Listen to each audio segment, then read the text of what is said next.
हमारे यहाँ बाबा जी जो हैं, बाबा साधु जी, वो तक खाली रहते हैं। बिल्कुल। वो 7 साधु चटाई बिछा के बैठे थे, धुनी रमाए हुए, चटाई बिछाए हुए। एक छोरा पहुंच गया, जो सबसे बूढ़ा बाबा था, उसको हाथ दिखा के बोला, बाबा एक छोरी ना बहुत प्यार करूं हूं, अच्छा, पर वो घास ही ना डालती। हाँ। तो सबसे बूढ़े बाबा ने सबसे छोटे बाबा को आवाज लगाई, बोले रामलाल एक चटाई और बिछा दे। दामाद 50 साल पति को लेने, तो सास का जी नहीं कर रहा था भेजने का। तो उसने बाकी बच्चों से कहा, बोल जीजा को समझाओ, अच्छा, और अगर नहीं माने ना तो यूं कह देना हमारी माता जी की देवी आ जाती है। देवी आ जाती है। और जब देवी आ जाती है अपनी बात मनवा के छोड़ती है। बालक पहुंच के बोले जी आज अभी नहीं भेजेंगे। बोले लेके जाऊंगा। बोला ऐसा हमारी माता जी की देवी आ जाती है, और जब देवी आ जाती है अपनी बात मनवा के छोड़ती है।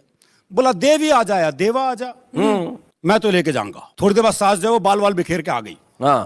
बोले देवी आ गई ना भेजूं, देवी आ गई ना भेजूं, देवी आ गई ना भेजूं।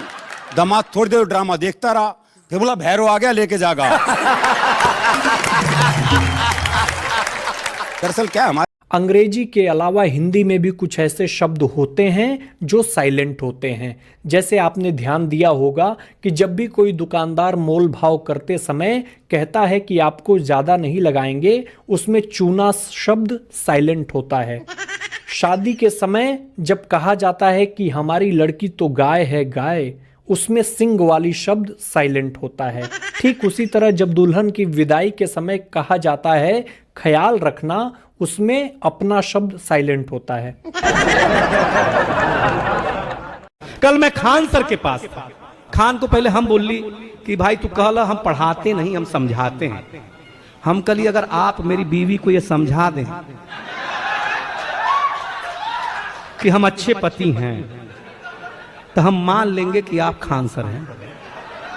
हमारी छोड़िए, आप किसी की भी पत्नी को समझा दें कि उसकी पति अच्छा है, हम मान लेंगे कि आप अच्छे टीचर हैं। इसको भी छोड़िए, आप अपनी वाली को होने के बाद समझा लें कि हम अच्छे पति हैं, तो हम मान लेंगे कि आप खान सर हैं।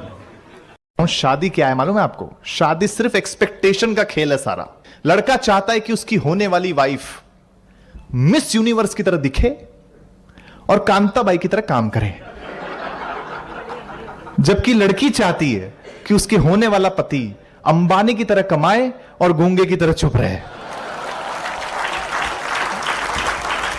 एक रिसर्च कहती है कि लड़के बहुत भोले होते हैं, लड़कियां बिल्कुल नहीं होती हैं। हाँ, एग्जाम्पल के साथ बताता हूं, आपने कभी नहीं सुना होगा कि किसी लड़के ने लड़की को ब्लॉक किया।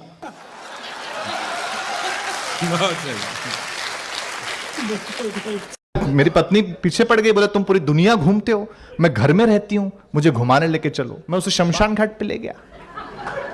वो बोली कैसी जगह ले आए हो? मैंने कहा अरे पगली, लोग मरते हैं आने के लिए।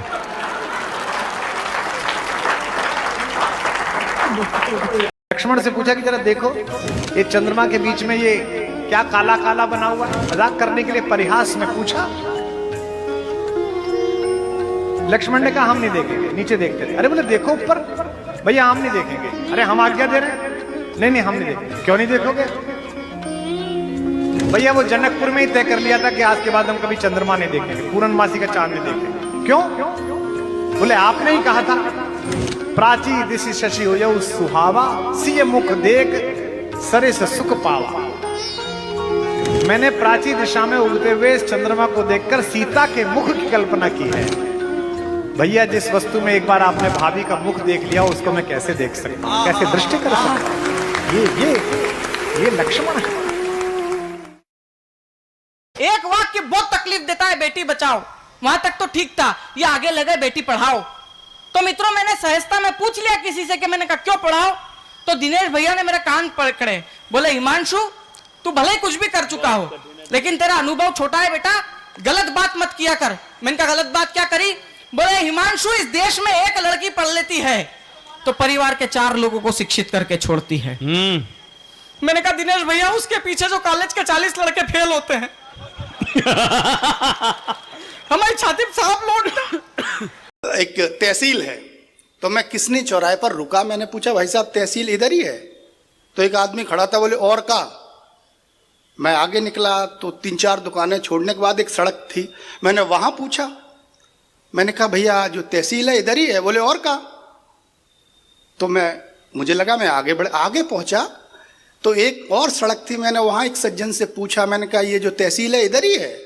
तो बोले या श्योर। मैं चक्कर में पड़ गया। मैंने कहा लेकिन भाई साहब एक बात बताओ, अभी जो आपसे पहले 2 मिले थे वो और का बोल रहे थे जब मैंने पूछा? तो बोले अरे वो भाई साहब वो बिना पढ़े लिखे कुबड्डे टाइप के लोग होंगे। तो मैंने कहा आप पढ़े लिखे हैं? बोले और का।